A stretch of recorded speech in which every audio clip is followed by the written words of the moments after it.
నమస్తే అండి. కెన్వాకర్ international university education ఎలా ఉంది అక్కడ, అందులో దాంతో పాటు సిలబస్ ఏంటి, ఫ్యాకల్టీ గురించి, అసలు టోటల్ సిస్టమ్ గురించి మనం డిస్కస్ చేద్దాం. అయితే కెన్వాకర్ ఇంటర్నేషనల్ యూనివర్సిటీ విషయానికి వస్తే వీళ్ళ కరికులం గనక చూసుకుంటే మెయిన్ గా జార్జియా అట్లాంటా లో ఉన్న ఎమోరీ యూనివర్సిటీ, వరల్డ్ లోనే 65th ర్యాంక్ కలిగిన ఎమోరీ యూనివర్సిటీ మెడికల్లో, ఈ యూనివర్సిటీ సిలబస్ ని బేస్ చేసుకొని కెన్వాకర్ ఇంటర్నేషనల్ యూనివర్సిటీ వాళ్ళు వాళ్ళ సిలబస్ ని డిజైన్ చేసుకోవడం జరిగింది. దీంట్లో మన ఎన్ఎంసీ సజెస్ట్ చేసిన సబ్జెక్టులు కూడా వాళ్ళు యాడ్ చేసుకొని డిజైన్ చేసుకున్నారు. సో అయితే ఇక్కడ ఎడ్యుకేషన్ విషయానికి వస్తే కనుక వీళ్ళు థియరీకి క్లాస్ రూమ్ కి 15 మందిని మాత్రమే స్టూడెంట్స్ ఉంచడం జరిగింది.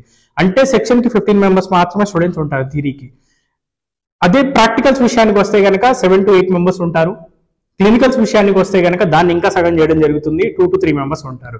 సో ఇక్కడ ఎంబీబీఎస్ లో వీళ్ళకి మెయిన్ అడ్వాంటేజ్ ఏంటంటే తక్కువ స్ట్రెంత్ ఉండడం వల్ల వీళ్ళకి క్యాండిడేట్ టు క్యాండిడేట్ ఫ్యాకల్టీ అనేది స్టూడెంట్ మీద ఫోకస్ చేసి వాళ్ళకు ఒకటి అర్థం కాకపోయినా 1-2 సార్లు ఎక్స్ప్లెయిన్ చేయడానికి ఛాన్సెస్ ఉంటాయి.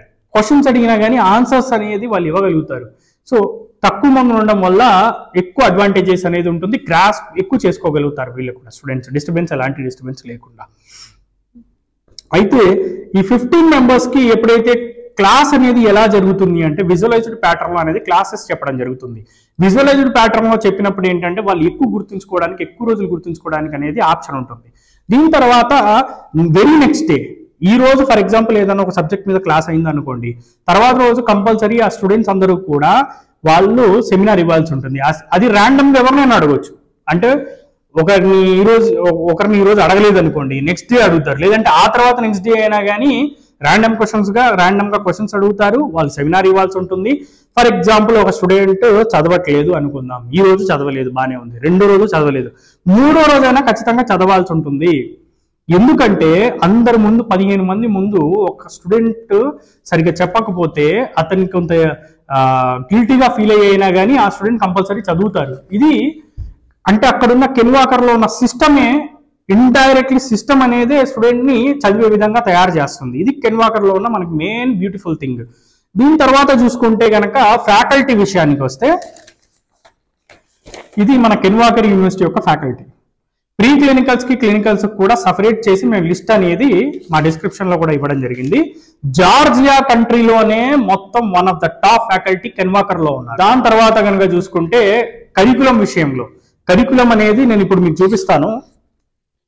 ఇది కరికులం, కెన్వాకర్ ఇంటర్నేషనల్ యూనివర్సిటీ యొక్క కరికులం అండి. ఇది ఈ కరికులం ఏదైతే ఉందో మీరు కాల్ చేస్తే మీకు పంపించడం జరుగుతుంది. ఈ కరికులం ని మీకు తెలిసిన ఎవరైనా మెడికల్ స్టూడెంట్ కానివ్వండి, ప్రొఫెసర్ కానివ్వండి, లేదంటే అమెరికాలో ఎవరైనా డాక్టర్స్ కానివ్వండి ఉన్నా కానీ వాళ్ళకు కూడా పంపించి వెరిఫై చేయించుకోండి. USMLE and even next exit exam కి, యూకే ప్లాప్ కి, వరల్డ్ వైడ్ గా ఎన్ని ఎగ్జామ్స్ ఉన్నాయో, PG entrance examinations, licensing examinations, అన్ని ఎగ్జామ్స్ కి సరిపడే సిలబస్. కెన్వాకర్ లో జాయిన్ అయ్యే స్టూడెంట్స్ కి వీళ్ళ టార్గెట్ ఏం పెట్టుకున్నారు అంటే యుఎస్ఎంఎల్ఈ అనేది కోచింగ్ ఇస్తున్నారు. యుఎస్ఎంఎల్ఈ కోచింగ్ తో పాటుగా ఏంటంటే కంపల్సరీ వీళ్ళు పెట్టుకున్న టార్గెట్ ఏంటంటే యుఎస్ఎంఎల్ఈ క్రాక్ చేసే విధంగా ప్రిపరేషన్ చేయించుకోవడం. యుఎస్ఎంఎల్ఈ స్టెప్ 1, స్టెప్ 2 క్రాక్ చేసే విధంగా ప్రిపరేషన్ చేయించుకోవడం అనేది ఈ కెన్వాకర్ వాళ్ళు మెయిన్ టార్గెట్ గా పెట్టుకున్నారు. దానికి తగ్గట్టుగానే ఫస్ట్ 3 years సిలబస్ అనేది స్టెప్ 1 కి సూటబుల్ గా ఉంటుంది. తర్వాత స్టెప్ 1 అనేది only pass fail exam. Step 2 విషయానికి వస్తే సిఎస్, సీకే 2 ఉంటాయి. సిఎస్ అనేది ఇప్పుడు రద్దయిందండి, సిఎస్ అనేది లేదు, ఇప్పుడు ఓన్లీ సీకే మాత్రమే ఉంది. ఈ సీకే ఏదైతే ఉందో ఈ సీకే మన స్టూడెంట్స్ కంప్లీట్ అయిపోయిన తర్వాత, అంటే జార్జియాలో చదివే స్టూడెంట్స్ ఎవరైతే సీకే కంప్లీట్ చేసుకుంటారో వాళ్ళు సీకే అయిన వెంటనే ఓయూటీ అని ఒక ఎగ్జామ్ రాసుకుంటారు. ఈ ఓయూటీ ఎగ్జామ్ ఏదైతే ఉందో ఓన్లీ ఇంగ్లీష్ మీదే ఉంటుంది. ఇంగ్లీష్ ప్రొఫిషియన్సీ టెస్ట్ అనమాట. ఒరిజినల్లీ ఐఎల్స్, మన టోఫెల్ ఆ టైప్ ఎగ్జామ్ అనమాట. అది మెడికల్ కి సంబంధించేది. ఇదేమో నాన్ మెడికల్ సంబంధించి ఐఎల్స్, టోఫెల్స్ ఉంటాయి. ఇదేమో మెడికల్ టర్మినాలజీ సంబంధించిన ఇంగ్లీష్ ప్రొఫిషియన్సీ టెస్ట్ ఓఈటీ. ఈ ఓఈటీ అండ్ స్టెప్ 1 అండ్ స్టెప్ 2 ఈ 3 ఎగ్జామ్స్ కూడా ఆన్లైన్ ఎగ్జామ్స్, అమెరికా వెళ్ళి రాయరు. వీటికి డెడికేటెడ్ ఆన్లైన్ ఎగ్జామినేషన్ సెంటర్స్ ఉంటాయి. అక్కడికి వెళ్ళి వీళ్ళు ఎగ్జామ్ అనేది రాసుకోవడం జరుగుతుంది. అది ఎదర్ ఇండియా వచ్చినప్పుడు ఇక్కడైనా రాసుకోవచ్చు, ఇక్కడ కూడా మన ఇండియాలో కూడా సెంటర్స్ ఉన్నాయి వాటికి.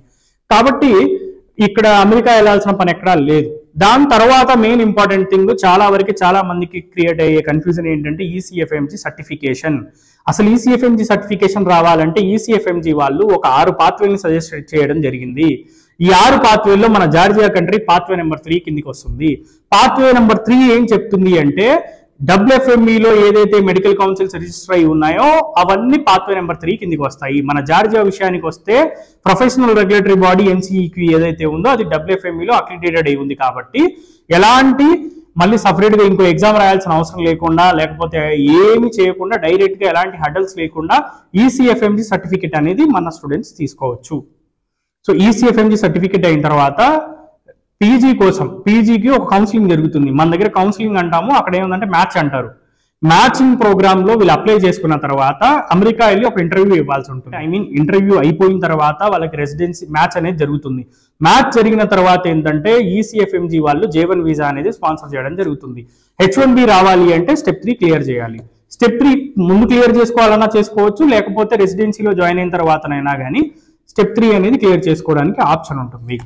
H1B వీసా కానివ్వండి, J1 వీసా కానివ్వండి, దేనికి కూడా మెడికల్ స్ట్రీమ్ వరకు ఎలాంటి లాటరీ సిస్టమ్ లేదు. And moreover very important thing, USMLE passing పర్సంటేజ్లు కనుక చూసుకుంటే step 1 pass percentage 2021 step 1 pass percentage కనుక చూసుకుంటే 80% ఉందండి, 80+% ఉంది. అదే మన స్టెప్ 2 పర్సంటేజ్ చూసుకుంటే కనుక 91+% ఉంది. అయితే ఇంకొక ఇంటర్నేషనల్ మెడికల్ గ్రాడ్యుయేట్స్ విషయానికి వస్తే కనుక మన ఇండియన్ స్టూడెంట్స్ కూడా ఇంటర్నేషనల్ మెడికల్ గ్రాడ్యుయేట్స్ ఎవరైతే ఉన్నారో లాస్ట్ ఇయర్ 60% స్టూడెంట్స్ మ్యాచ్ అయ్యారు. దీని గురించి మీకు ఇన్డెప్త్ అనాలిసిస్, ఇన్డెప్త్ ఇన్ఫర్మేషన్ ఆ స్టెప్ 1 స్టెప్ 2 కంప్లీట్ చేసుకొని అదంతా ఎక్స్పీరియన్స్డ్ అయిన క్యాండిడేట్ డాక్టర్ నాగేంద్ర గారు అని చెప్పి అప్కమింగ్ వీడియోస్ లో కూడా మీకు దానికి సంబంధించిన ఇన్ఫర్మేషన్ అంతా కూడా ఇన్ డీటెయిల్ గా ఇవ్వడం జరుగుతుంది. సో ఇది మనకి USMLE యొక్క మెయిన్ కాన్సెప్ట్. సో USMLE ఇంకొకటి చూసుకుంటే USMLEలో చాలా మంది కొన్ని wrong information, misguiding information, fake information ఇచ్చి మిస్గైడ్ చేస్తున్నారు గ్రీన్ బుక్ రొటేషన్స్ గురించి. జార్జియాలో MBBS చదివి ఏ స్టూడెంట్ గ్రీన్ బుక్ రొటేషన్స్ చేసుకోవాల్సిన అవసరం లేదు. ఇంటర్నేషనల్ యూనివర్సిటీ స్టూడెంట్స్ అమెరికాలో ఉన్న ఎమోరీ యూనివర్సిటీకి వెకేషన్ పీరియడ్ లో వెళ్తారు. 3 to 4 weeks ఒక డాక్టర్ కింద వీళ్ళు ఎలెక్టివ్ రొటేషన్స్ అనేది చేయడం జరుగుతుంది. ఎలెక్టివ్ రొటేషన్స్ చేయడం వల్ల ఉండే అడ్వాంటేజ్ ఏంటి అంటే వీళ్ళకి LORs రావడం జరుగుతుంది. LOR వల్ల ఎలా యూజ్ అవుతుంది, అసలు ఒరిజినాలిటీ ఏంటి అంటే LOR ఉండడం వల్ల వీళ్ళకి కావాల్సిన పీజీస్ లేకపోతే మంచి మెడికల్ ఇన్స్టిట్యూషన్స్ లో, మంచి హాస్పిటల్స్ లో పీజీ సీట్ అనేది రావడం జరుగుతుంది. సో ఇది మనకి LOR ద్వారా ఉండే అడ్వాంటేజ్. సో అంతేగాని వెళ్ళి ఒక 1 year చేయాలా, 2 years చేయాలా, ₹1,00,000 అయింది గ్రీన్ బుక్ రొటేషన్స్, ఇదంతా ఏమీ లేదండి. ఇదంతా ఊరికి ఏంటంటే మిస్గైడింగ్, రాంగ్ ఇన్ఫర్మేషన్. దాన్ని అసలు నమ్మబాకండి. ఎవరైనా మీకు చెప్పినా కానీ దాని అథెంటికేషన్ ఇన్ఫర్మేషన్ అనేది వాళ్ళ దగ్గర తీసుకోండి. ఇవన్నీ ఆన్ పేపర్ స్టాటిస్టిక్స్ మాత్రమే మేము చెప్తున్నాము. ఇది మనకి USMLE ఉన్న బ్యూటీ అన్నమాట. అండ్ దాంతో పాటుగా చూసుకుంటే మనకి మెయిన్ ఇంపార్టెంట్ థింగ్, ఇక్కడ NMC రూల్స్ అండ్ రెగ్యులేషన్స్ ని బ్రేక్ చేయకుండా ఈ రొటేషన్స్ అనేవి చేసుకుంటున్నారు మన స్టూడెంట్స్. సో ఇది ఇక్కడ మన కెన్ వాకర్ వాళ్ళు చేసేది ఏంటి అంటే, అసలు కెన్ వాకర్ యూనివర్సిటీ ఇచ్చేది ఏంటి అంటే, స్టూడెంట్ కి కావాలి అనుకుంటే US వెళ్దాం అనుకుంటే USMLE ప్రిపరేషన్ జరుగుతుంది ఆన్ క్యాంపస్ లో. 3rd year అయిపోయిన తర్వాత USMLE స్టెప్ 1 రాసుకుంటున్నారు. దాని తర్వాత 5th year లో 6th year లోనో వాళ్ళు స్టెప్ 2 రాసుకుంటారు. MBBS అయిపోయిన వెంటనే పీజీ కోసం ఇక్కడ రెడీ అవ్వడం జరుగుతుంది. సో ఇది మనకి మెయిన్ ఉన్న అడ్వాంటేజ్ అన్నమాట. సో అలా కాకుండా MBBS అయిన తర్వాత ప్రిపేర్ అవ్వాలంటే మళ్ళీ 1 year 2 year టైం స్పెండ్ చేయాల్సి ఉంటుంది. USMLE ఇక్కడ స్టెప్ 1 స్టెప్ 2 కంప్లీట్ చేసుకొని డైరెక్ట్ పీజీలోకి ఎంటర్ అయిపోతారు స్టూడెంట్స్. లేదు మాకు వద్దు ఇండియా వద్దాము అనుకుంటే నెక్స్ట్ ఎగ్జిట్ ఎగ్జామ్ ఇండియా వచ్చి నెక్స్ట్ రాసుకుంటారు. నెక్స్ట్ రాసుకుని జస్ట్ పాస్ అయితే లైసెన్స్ వస్తుంది. స్కోర్ కనుక బాగా చేసుకున్నారనుకోండి అందులో పీజీ సీట్ అనేది రావడం జరుగుతుంది. అది నెక్స్ట్ యొక్క సిస్టమ్. UK వెళ్దాం అనుకుంటే UK ప్లాబ్ 1 ప్లాబ్ 2 ఆప్షన్ ఉంది. కానీ అన్నిటికంటే best and easiest option USMLE. India వద్దాం అనుకుంటే నెక్స్ట్ అనే ఆప్షన్ ఎలాగో ఉంది. కాబట్టి ఇలా మల్టిపుల్ ఆప్షన్ ని కోరుకుంటే స్టూడెంట్స్ టైం వేస్ట్ అవ్వకుండా, MBBS అయిన తర్వాత ఎలాంటి టైం వేస్ట్ అవ్వకుండా ఇమ్మీడియట్ పీజీకి రెడీగా ఉంటారు. ఓకే, థ్యాంక్ యూ అండి. Thank you for your valuable time.